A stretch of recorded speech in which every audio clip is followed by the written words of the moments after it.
Diamond Manager Miftahul Arzak, dan satu lagi pembimbing dan pelatih kami dan guru besar kami di bisnis ini ya. Beliau adalah Crown Ambassador Pondok Rudi Sanjaya. Bapak Ibu yang saya hormati, pertama-tama marilah kita memanjatkan puji syukur kepada Allah Subhanahu wa taala yang mana pada sore hari ini ya, dengan biiznillah kita bisa berkumpul di majelis ini, yang insyaallah majelis ini adalah majelis yang sangat barokah ya. Yang mana biqouli alhamdulillahirabbil alamin, patut kita syukuri bersama. Dan lebih banyak lagi meningkatkan rasa syukur kita ya, karena apa? Saya yakin pada sore hari ini ya, tadi malam kami tahu sebenarnya yang diundang, yang dikasih kabar adalah kalau nggak salah hampir 1000 orang ya.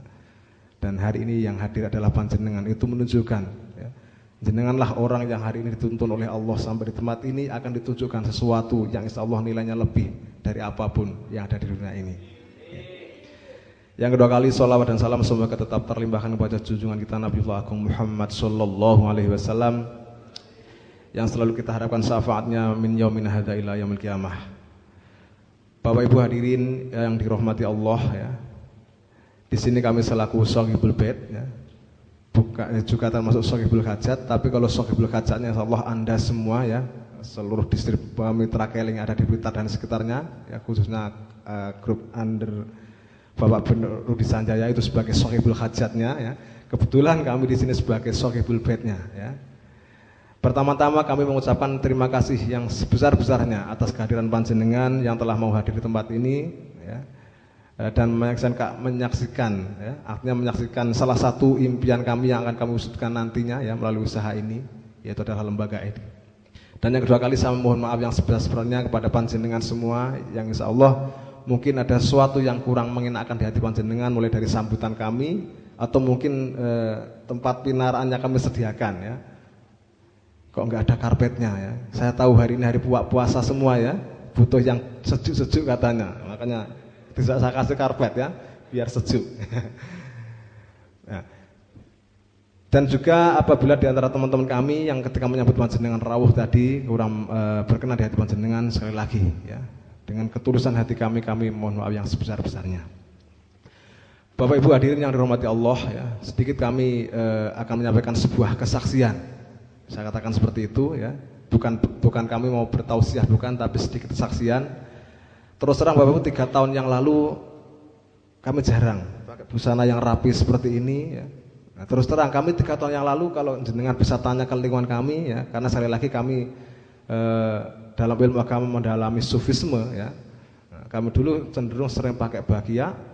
Kalau kopiah ini ya kopiah biasa hitam, tapi yang sudah umurnya di atas 5 tahun ya, yang sudah kena panas matahari, warnanya kemerah-merahan. Nah itu hobi saya dulu ya, bersinar ya, kalau kena matahari menyala ya, kayak imannya mencorong kayaknya. Itu dulu kehidupannya seperti itu ya. Artinya saya merasa nyaman bahwasanya kenapa sih kita harus berpenampilan rapi dan sebagainya. Oh tidak, saat itu seperti itu ya. Karena gambaran saya saat itu adalah jangan sampai dunia ini membelenggu hati saya dan akhirnya menghalangi saya nanti kembali ke hadapan Allah. Dan akhirnya Bapak Ibu luar biasanya inilah keling yang akhirnya memecah semua ya, pemahaman saya dari sisi itu ya. Ternyata kayaknya seorang sufi yang paling enak adalah sekarang berdasi dan berjas. Itu yang paling enak bagi kami seperti itu ya. Artinya apa? Sekali lagi kami dididik tentang kekhalifahan di keling ini. Yang benar-benar apa yang kami terima tentang ilmu tentang kekhalifahan, yang mana kami pulang sampai di rumah ketika di pesantren kami tidak menemukan tempatnya sebenarnya. Dan kebanyakan kalau di lingkungan kita tahu siapa yang ekonominya kuat, dia yang dianggap. Ya enggak kira-kira? Sehebat apapun kita ya, setajam apapun pikiran kita, kalau kita kemana-mana naik bedah ontel, nah ini ya, jangan salah kalau enggak dianggap orang. Tapi orang kalau ilmunya sedang-sedang saja, naikannya luar biasa ya. Insya Allah satu kata pun akan diikuti oleh banyak orang. Ini ternyata dari apa yang saya terima di pesantren dengan yang di lapangan sudah jauh berbeda. Ini ya. Makanya dengan kami ketemu di Keling, akhirnya kami merasa kami menemukan rumah yang sangat tepat untuk kami berteduh ya. Yang mana pada awalnya kami terus terang ya, untuk dunia usaha seperti ini bagi kami hal-hal yang benar-benar negatif awalnya ya. Ya alhamdulillah atas kesabaran upline kami ya, Mas Hamim, beliau berbulan-bulan meyakinkan saya. Ya, akhirnya kami berani memutuskan untuk berjuang di Keling ini, dan akhirnya kami mencoba untuk lebih menyerap ilmu yang ada di Keling ini. Dan alhamdulillah Bapak Ibu ya, terus terang kami merasa menemukan bagaimana menjadi seorang khalifah yang sebenarnya melalui pendidikan yang ada di Keling ini. Nah, di samping itu pula yang jelas di kehidupan saya yang dulu ya, saya sulit menerima paling tidak sebuah kesempatan untuk pulang usaha. Kadang saya meyakini usaha yang saya pegang hari ini itu sudah yang terbaik saat itu.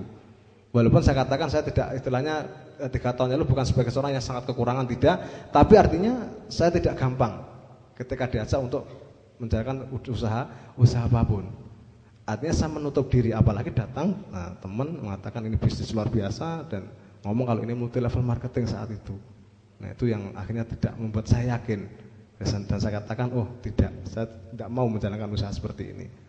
Tapi alhamdulillah karena kekuatan beliau, sekeras apapun batu yang ada dalam hati saya, dengan ketulusan upline saya ya, yang memorflek saya dengan ketulusan beliau, akhirnya kami pun juga pecah hati dalam hati kami ya, dan akhirnya kami memutuskan untuk mencoba tahu lebih jauh tentang Keling ini, dan alhamdulillah ya sampai hari ini kami merasakan ya hasil yang sangat luar biasa.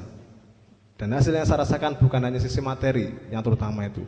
Dari siraman pemahaman tentang penyakit-penyakit hati yang ada dalam diri saya, itu satu-satu bisa mulai saya temukan cara untuk menangkalnya.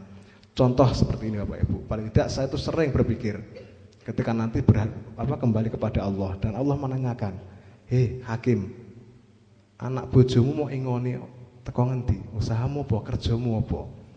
Nah, kalau saya hanya mengandalkan, oh saya bekerja ngaji, ya Allah, saya ngajar. Nah, pantas nggak kira-kira sebuah perjuangan dijadikan alasan untuk sebuah pekerjaan? Itu ya, artinya apa? Terus terang 3 tahun yang lalu ketika kami mengajar, mengaji dan sebagainya, hati kecil kami tidak bisa dipungkiri. Pasti setiap akhir bulan pun juga kami akan dalam hati kecil pasti menggoda seperti itu. Iki bisa roy randang mutu-mutu ki piye karepe, kan seperti itu kadang. Nah, itulah yang ingin saya perangi. Oke, misalkan nanti ke depan kami menjadi seorang Corona Ambassador, Bisaroh tetap kami terima. Tapi kotak masjid sudah kami siapkan. Ini maksudnya ya. Artinya apa? Kami akan tetap menerima apa yang diberikan oleh orang, tapi penyalurannya akan lebih tepat. Bukan untuk kepentingan kami diri sendiri. Nah, artinya apa? Di bisnis kami menemukan jangan sampai kita senang dengan namanya pemberian orang lain. Kita bisa menyampaikan untuk sukses. Nah, kemudian paling tidak kami yang lain kami juga menemukan sebuah pelajaran, yaitu tentang bersyukur di usaha ini. Ya, kalau minim-minimnya syukur itu adalah mengucapkan kalimat alhamdulillahirabbil alamin, itu kecil-kecilnya bersyukur. Tengah-tengahnya adalah berbagi rezeki kepada banyak orang. Dan syukur yang paling besar adalah kita bisa menarik orang lain seperti kita. Kalau kita sukses, kita bisa menarik tangan orang lain dan sukses seperti kita. Kalau bisa sama seperti kita, kalau bisa lebih daripada kita, itulah wujud syukur yang sangat luar biasa ya, yang kami temukan. Dan itu saya temukan di Keling Internasional ini ya. Artinya apa? Kami tidak membenang siapapun juga. Kami bisa menarik mereka dan duduk satu panggung bersama mereka. Artinya sama-sama sukses, sama-sama berhasil. Nah, inilah wujud syukur yang paling puncak bagi kami seperti itu ya. Artinya kalau kita pandai, kita bisa membuat orang lain bisa pandai seperti kita atau bahkan melebihi kita. Itu adalah sebuah syukur yang sangat luar biasa ya. Kalau hanya alhamdulillah itu paling kecil, kita bisa berbagi kepada banyak orang, itu adalah yang tengah-tengah. Puncaknya syukur adalah kita bisa menarik banyak orang dengan latar belakang apapun jadi seperti diri kita. Itu ya. Nah, di samping itu pula Bapak Ibu, saya juga menemukan pelajaran lagi ya. Sebab ketika saya join Keling ini saya akhirnya menggali ya, pelajaran-pelajaran yang lampau saya gali. Sebab terus terang ya, saya ketika di pesantren memang dididik saat itu adalah untuk tidak terlalu menggebu-gebu dengan dunia. Saat itu seperti itu. Ya. Tapi alhamdulillah di Keling ini saya dipahamkan ya. Artinya menggebu-gebu itu bukan berarti cinta.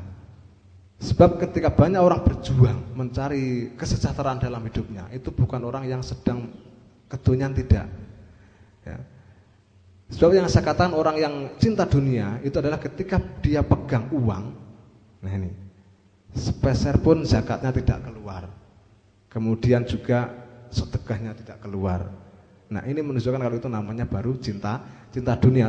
Tapi kalau lagi proses berjuang untuk mencari rezekinya, ini adalah saya katakan sebuah amanah. Kalau memang cita-citanya tujuannya jelas untuk orang-orang yang kita cintai, itu. Ya.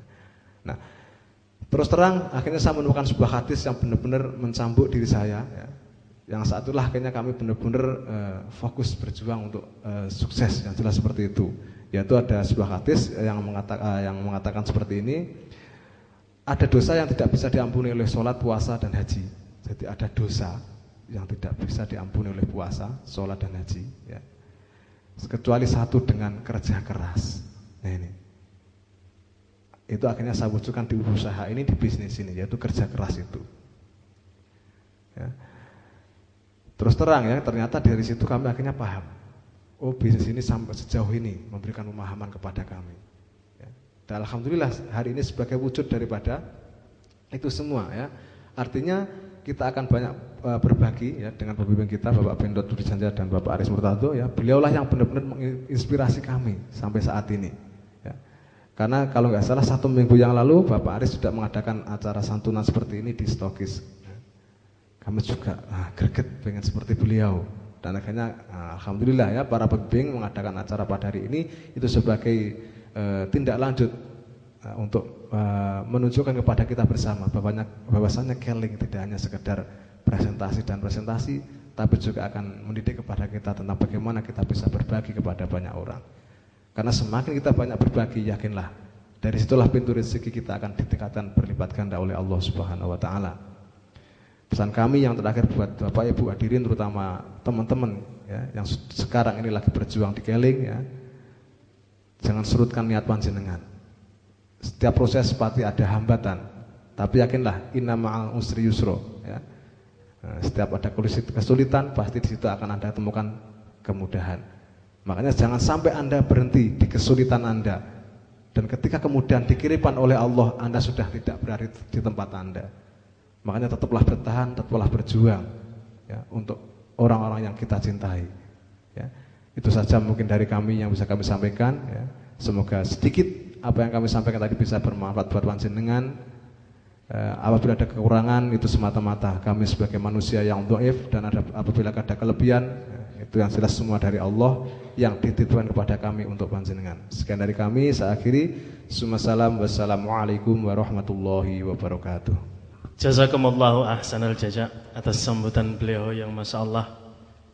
Bapak Ibu, rasanya melihat ungkapan beliau saya jadi teringat seseorang seperti saya yang baru-baru saja ikut bergabung dalam bisnis ini, merasakan bimbingan beliau. Kalau mungkin di luar sana pengen ketemu bos saja harus nunggu kosek bose cek turu. Tetapi Masya Allah saya jam 1, jam 2 Gus di rumah. Wonten Pak badhe konsultasi, monggo pinara. Subhanallah. Inilah jiwa pemimpin Bapak Ibu. Sangat memperhatikan demi kesuksesan yang kecil.